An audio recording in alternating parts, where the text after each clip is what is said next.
হায় আমার জাতি যদি সারাদিন কিছু নাও করতো, ঘুমানোর আগে যদি হাত দুটা উঠায় বলতো, মালিক তুই জানিস পিঠের টান পেটের টান, সারাদিন তোর কাছে আসতে পারি নাই, তুই ডাকছ আমি শুনছি, তারপরও আমি তোমার কাছে আসতে পারি নাই, এখন তো ঘুমাইতে চললাম, সকালে তুমি উঠাইলে উঠবো, নাইলে আর উঠা হবে না, আমি তোমার কাছে মাপ চায় ঘুমাইতেছি মালিক, তওবা করে ঘুমাইতেছি।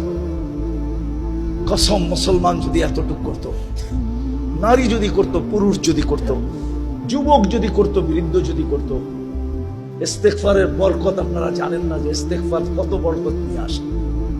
ওলামাদের থেকে জেনে নিয়েন ইস্তেগফারের বরকত কি। ইস্তেগফারের ভিতরে বরকত আছে, বরকত। তাইলে আমাদের ঘাম, মাথার ঘাম পায়ে ফেলতে হতো না, এত বরকত হইতো আমাদের কামাইতে, রুজিতে, আমাদের ঘরে, আমাদের জীবনে। খোদার কসম আমরা বরকত বেঁচেই চলতে পারতাম। দুনিয়া আমাদের কাছ থেকে যেরকম কাপড় নিতে আসে, সারা দুনিয়া আমাদের কাছ থেকে বরকত নিতে আসতো, বরকত।